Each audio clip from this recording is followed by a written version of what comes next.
Pathian kan masuai tu ni se ama kan lalber ni se ti hi katuja chu ania ama chuan in kim ati theya ka bima kimin soita khan ama ai pelut te chu ama na tu angin asiam thina chu kan be se ang diak mishing tina kan ro manung diak ki Pathian ro mandan ani lawa khamidong song thiam tu helo zo ka chuan ki mani hi lumbel kan ni lum mai kan ni ti zo khan inda thiamila eng po hi to kila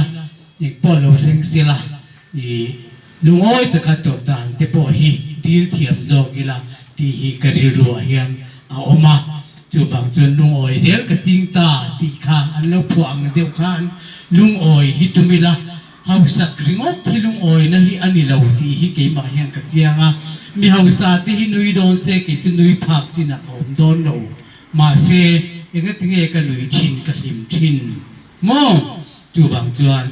i kan mi lim thei te kan nun chung mi lim thei apiang te hi mi om chu an lo ni maya eng po ni se nan na kan tor chung po hian a lim thei hei hi chu Pathian in khovela ada ani ti hi ki seteli la ni hetiang na the kan hi mo a then te chu khovel eng po mu thei lo khovel la lo piang sa anom ke ni ai chian ti a khan in ngat zeri la i dap chunga in chunga pokal anom thina a then ke ni lo ti pon thina ke hi avan thoi ber kan ni lo ti a khan in mathia mirti kha kan chanan tu chewa ti jon pulon si hian Puanvar sim ti kha haning lo la atia la phe chu ka nga veo na chu kar se don ni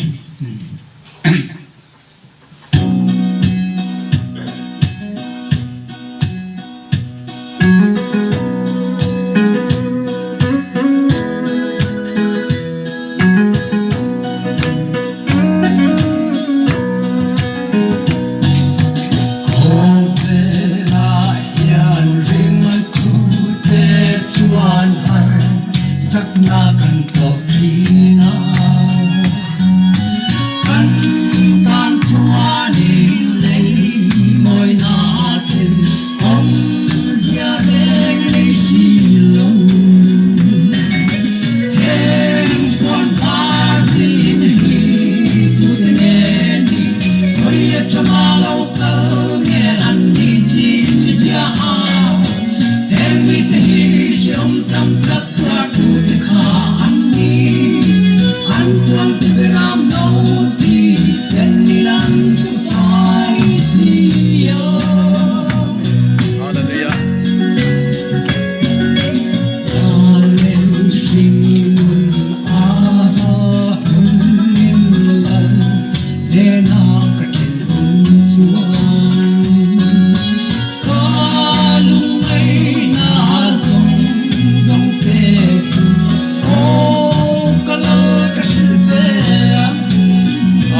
quan te peram no ti senti nan su fai sia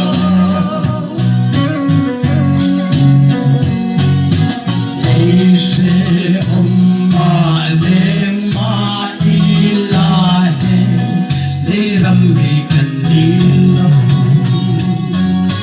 kan adam hun tu la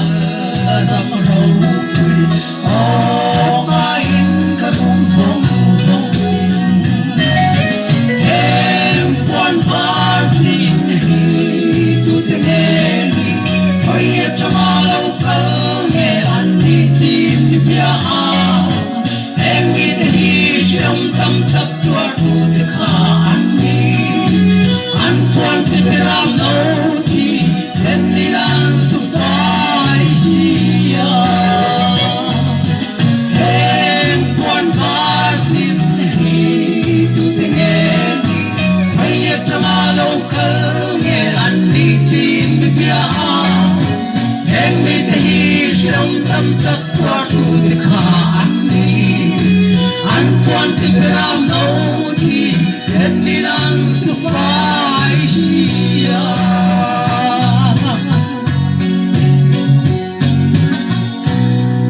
El pando puin sang ro se kalome